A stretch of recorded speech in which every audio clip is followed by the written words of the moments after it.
Hello दोस्तों, मैं हूं कमलेश साजना और आप देख रहे हैं हमारे यूट्यूब चैनल भूतनाथ।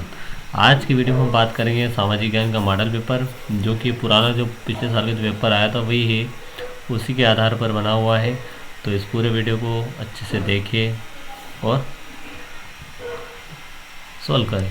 तो आइए देखते हैं। सबसे पहला प्रश्न इसमें है, इससे पहले ऊपर कुछ हेडिंग दे रखी है, देख सकते हैं। ऐसा आपके वार्षिक परीक्षा में आएगा, जिसको भरने का रहेगा। रोल नंबर रहेंगे, अंकों और शब्दों दोनों में भरने के रहेंगे आपको।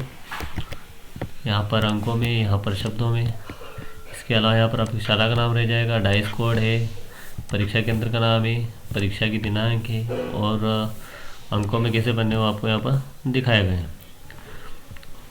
ठीक है, और कुछ जानकारी है जो नीचे दे रखी है, उनको आप अच्छे से पढ़ सकते हो। तो आइए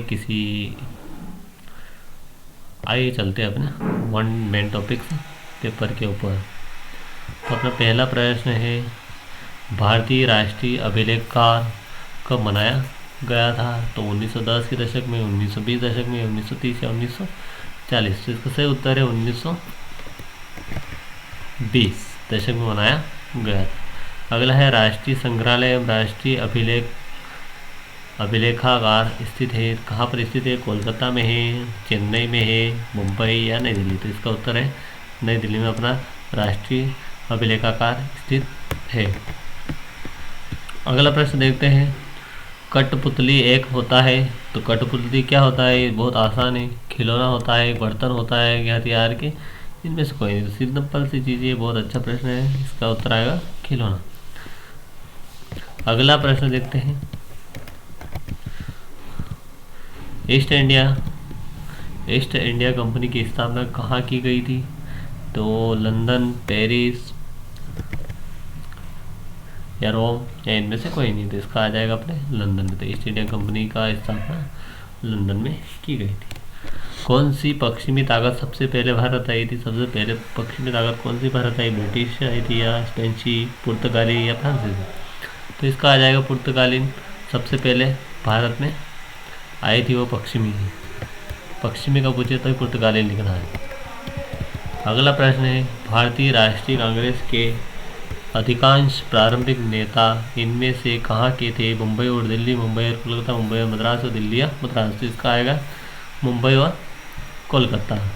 मुंबई और कोलकाता के ज़्यादा नेता थे कांग्रेस में। शुरुआत की बात हो रही है, अब तो बहुत सारे हो गए। अगला है अपना, भारतीय राज्य के अंग होते हैं। भारतीय राज्य के अंग होते हैं 1, 2 या 3 या 4। तो इसके आएंगे अपने 3 अंग होते हैं। इसके होते हैं 3 अंग। अगला प्रश्न है, संसद द्वारा पारित ऐसा कानून जो बेहद अलोकप्रिय है। कौन सा है? लोकप्रिय नहीं, अलोकप्रिय मतलब लोग पसंद नहीं करते। ऐसे कानून की लोगों द्वारा किस प्रकार आलोचना की जाती है? मतलब कोई भी अच्छा नहीं लगता है, उसको आलोचना कैसे की जाती है? जनसभाओं द्वारा, अखबारों से मिलकर, टीवी या चैनलों के द्वारा या हिंसात्मक क्रिया द्वारा? कोई ज़्यादा बेहतर रहता है तो अधिकतर क्या होते हैं? दंगे फसाद होते हैं। तो इसमें हिंसावर्धक भी रहता है, टीवी का भी आ सकता है, अंजन प्रदत्त और अखबार द्वारा। तो मेन इसका रहता है हिंसात्मक क्रियाओं द्वारा। अगला है, निम्नलिखित में से कौन सा संसाधन को निर्धारित नहीं करता है? उपयोगिता, मूल्य, मात्रा या इनमें से कोई नहीं? तो मूल्य और उपयोगिता दोनों संसाधन का एक हिस्सा होता है। मतलब मूल्य चीज़ें भी मिलती है, उपयोगिता बहुत ज़रूरी है, उपयोगिता संसाधन का। लेकिन मात्रा, अब कितनी मात्रा में देता है ये अपने को इसमें दर्शाया नहीं जा सकता। इसका उत्तर आएगा मात्रा।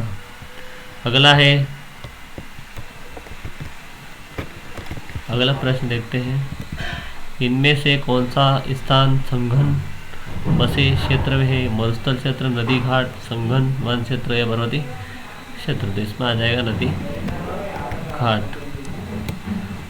ठीक है, वीडियो अगर आपको अच्छा लगा हो तो प्लीज़ लाइक एंड सब्सक्राइब ज़रूर कीजिए। और अगर आपको इसकी PDF चाहिए तो छोटा सा लक्ष्य है आपके लिए, 10 लाइक इस वीडियो पर दे दीजिए। आपको डाउनलोड लिंक हमारे डिस्क्रिप्शन लिंक पे मिल जाएगी। आप वहाँ से जाकर डाउनलोड कर सकते हैं। इसमें कोई पासवर्ड नहीं रहेगा। आप वहाँ से हमारे टेलीग्राम जो ग्रुप पे पहुँच जाएंगे, वहाँ से आप आसानी से PDF डाउनलोड कर सकते हैं। कृपया कम से कम 10 लाइक कर दीजिए, प्लीज़ कर दीजिए। अगला प्रश्न पता चलता है लघुत्तम प्रश्न की ओर बढ़ते हैं। तो जेम्स मिल कौन थे? तो इसका उत्तर है जेम्स मिल एक स्कॉटिश अर्थशास्त्री एवं राजनीतिक दार्शनिक था। चार्टर से क्या तात्पर्य? चार्टर से तात्पर्य था कि इंग्लैंड का अन्य कोई व्यापारिक समूह पूर्व के साथ व्यापार में कंपनी के साथ प्रतिद्वंदित नहीं करेगा।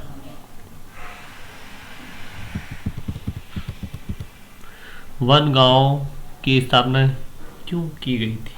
रेलवे के स्लीपर निर्माण के लिए पेड़ काटने वाले मजदूरों की सस्ती एवं आसानी से उपलब्धता को ध्यान में रखकर वन गांव की स्थापना की गई थी।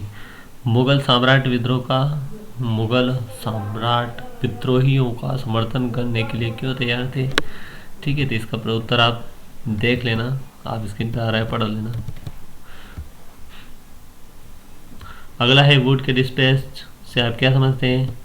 ठीक है, ये आपकी पूरी PDF आपको मिल जाएगी, आप यहाँ से डाउनलोड कर सकते हैं। संवैधानिक उपचार के अधिकार की इस बात का उल्लेख किया गया था। इस अधिकार के अंतर्गत यदि किसी नागरिक को लगता है कि राज्य द्वारा उसके किसी मौलिक अधिकार का उल्लंघन हुआ हो तो वह अदालत में जा सके।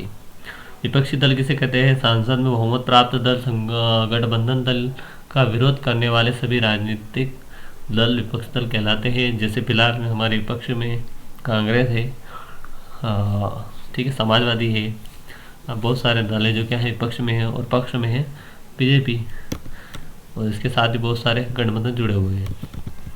अगला है तटीय एवं सूक्ष्म प्रदेशों में मृदा अपरदन की रोकथाम किस प्रकार की जाती है? तटीय और सूक्ष्म प्रदेशों में मृदा आवरण को बचाने हेतु पवन गति को रोकने के लिए वृक्ष कतारों में लगाए जाते हैं, जिसे मेघाल कहते हैं। यानी एक के बाद एक पेड़ बिल्कुल कतार में लगाए जाते हैं। स्थानांतरण कृषि क्या है? इस कृषि क्या हानि है? स्थानांतरण कृषि वृक्षों को काटकर जलाकर भूखंड को साफ किया जाता है। मतलब नई जगह अपन भी कहीं खेत वगैरह बनाते हैं तो वहाँ अपन सबसे पहले उसके पेड़ पौधे होंगे उखाड़ेंगे, जलाएंगे, उसको एक हिस्सा करेंगे, तो उसके बाद अपन उस खेत को तैयार करेंगे। तब राख को मृदा मिलाया जाता है और इससे फसल उगाया जाता है। भूमि की उर्वरता की समाप्ति के बाद वह भूमि छोड़ जाती है और कृषक नए भूखंड पर चले जाते हैं। साधारण कृषि मतलब होता है कि यहाँ से छोड़कर दूसरी जगह चले जाना है, एक जगह से दूसरी जगह। यहाँ पेड़ काटे, यहाँ खेत बनाया, यहाँ खत्म हो गया, फिर अगली बार फिर जाएंगे, फिर पेड़ काटेंगे और फिर नई जमीन बनाएंगे। तो इसकी यही हानि है कि पेड़ और वनों का अधिकांश हानि होती है।